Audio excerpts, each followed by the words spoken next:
Vous êtes de plus en plus nombreux à nous suivre et à participer à l'évolution de la chaîne Afrique N24, et sincèrement nous tenions à vous en remercier. Nous lisons tous vos commentaires qui enrichissent le débat et vraiment nous vous demandons de nous soutenir, en aimant les vidéos pour une large diffusion, et pour continuer à avoir une ligne éditoriale indépendante, et vous proposer de nouvelles émissions toujours de plus en plus enrichissantes. Ne restons pas passifs, soyons actifs. Merci et à bientôt. Ouais, mais je n'ai pas grand-chose à dire, hein. C'est la consternation totale. Au sein de la population togolaise, c'est la consternation totale. Chaque Togolais suit de près et à chaque seconde tout ce qui se passe aujourd'hui dans notre pays et surtout avec les révélations accablantes de la Cour des comptes sur la gestion des fonds du contribuable togolais destinés à s'occuper des nécessiteux, des gens en situation précaire. Et à la fin, c'est des gens nantis, des gens qui ont des poches pleines, qui se sont accaparés pour satisfaire leurs besoins personnels en sacrifiant l'avenir de ce pays. Ça a été toujours comme ça.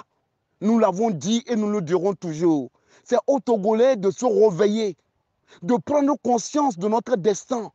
Ce que nous vivons, ce n'est pas une fatalité.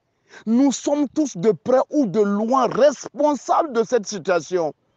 À chaque fois que ces autorités qui sont à l'origine de nos malheurs arrivent dans nos localités respectives, c'est les victimes de la mauvaise gouvernance qui sont les premières personnes à sortir pour les applaudir, à les acclamer, comme si nous étions fiers de notre situation. C'est en cela que chaque Togolais a sa part de responsabilité. Mes chers amis, les vrais voleurs sont au dehors. On s'arc-boute sur des innocents, des malheureux, des enfants dépassés par des situations. Il suffit seulement qu'un jeune vole une poule, une chèvre, un paquet de ciment, les secondes qui suivent, il est arrêté par la police et la gendarmerie. Mais ceux-là qui détournent des millions, des milliards dans notre pays, c'est eux qu'on applaudit à longueur de journée. Comment un État pareil peut fonctionner, peut évoluer? L'éducation, il n'y a pas les moyens dignes de ce nom pour développer notre système éducatif. Tout est théorique. La théorie est plus élevée que la pratique. Au troisième millénaire, nous formons des gens inadaptés, des gens qui ont le visa pour le chômage à vie. C'est de ça qu'il s'agit. Cessons de nous tromper. Le président Ford, depuis 2012, il est devenu un président de constat parce que ça continue. Il dit que c'est une minorité qui s'est accaparée des biens de l'État. Et aujourd'hui, le rapport de la Cour des comptes vient encore une fois confirmer ce qu'il a dit depuis 2012. Le dossier sur Petrol Gates, jusqu'à ce jour, qui a pu retrouver les auteurs, qui a pu mettre la main sur les auteurs. À plus, la lutte contre la corruption, c'est des institutions impuissantes. Impuissantes. Une justice sans force et impuissance. Et une force sans loi est tyrannique. C'est ce que nous vivons au Togo. Contradiction. Les institutions ont perdu leur capacité coercitive devant les individus.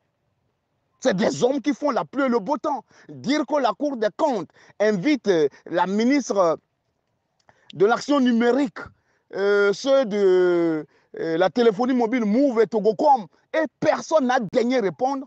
Mais attendez, si vous me permettez, si c'était un opposant qu'on avait convoqué, tu traînes une seule seconde, les secondes qui suivent, on encercle ta maison pour t'enlever. C'est ce que nous vivons au Togo, deux poids, deux mesures. Si c'est un syndicaliste qui est convoqué, les secondes qui suivent, c'est dans la rue, on va te retrouver pour t'arrêter. Mais entre eux, ils ne sont pas capables de pouvoir s'arrêter ou de faire appliquer la loi. Voilà comment fonctionne notre pays. Deux poids, deux mesures. Donc, encore une fois, des secteurs prioritaires dans lesquels il fallait éjecter les moyens pour faire décoller notre pays, les gens préfèrent s'enrichir en condamnant nos populations dans une misère féroce, inhumaine. Les gens cherchent de l'eau potable, ils n'en trouvent pas. De l'électricité, ils n'en trouvent pas. Je dis bien à Kara, aujourd'hui, il y a des quartiers qui font 4 mois sans eau potable. Je donne l'exemple de Kara. Si Kara est dans cet état, imaginez tant soit peu les autres localités éloignées, parce qu'on nous dit que Kara est la deuxième ville du Togo.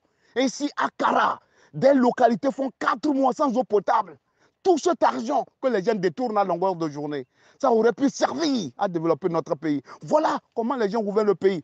Et je tire les conclusions que les Togolais se réveillent. Parce qu'un homme qui dure de trop au pouvoir à un moment donné, tout, c'est la médiocrité. Nous sommes tous responsables. C'est ceux qui nous volent, ceux qui sont à l'origine de notre misère, c'est eux que nous applaudissons.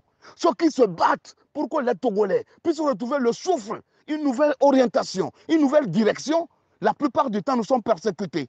Ça ne dit rien à personne. Mes chers amis, il n'est pas encore trop tard. Que personne n'accuse l'autre. Les responsabilités sont partagées. Si les victimes ne sont pas prêtes à se soutenir, à se fédérer, nous connaîtrons pire que ça. Parce que ça va de mal en pire. Ça va de mal en pire. L'éducation abandonnée, la santé abandonnée, les infrastructures abandonnées. Les gendarmeries, les polices, tout ça là, tout le monde se trouve dans les maisons de location. L'État n'a pas les moyens conséquents, ne veut pas mettre des moyens conséquents pour construire le pays. Les mairies en location. Voilà la situation de notre pays. Les gens s'amusent avec l'avenir du Togo. Quand les autres pays de la sous-région se battent nuit et jour pour avancer, la justice a perdu son caractère coercitif. Alors là, place à l'impunité, à la corruption, à la gabégie, à tout ce que nous connaissons. Voilà la situation du Togo. Tout le monde est interpellé. Mes chers amis, si chacun de nous prenait conscience, je crois qu'en une journée, on peut remettre les pendules à l'heure. Que les Togolais frappent leur poitrine et au nom de la dignité, que Zembidi, que chaque Togolais se réveille et joue pleinement son rôle en disant, cette fois-ci, enough is enough. Petrolgate, 500 milliards, partis et on ne sait où, entre les mains des individus. Des crimes les plus abominables jusqu'à ce jour. On ne connaît pas les auteurs. Comment un État pareil peut prétendre évoluer? Voilà le sort tragique du peuple togolais. Je m'arrête ici.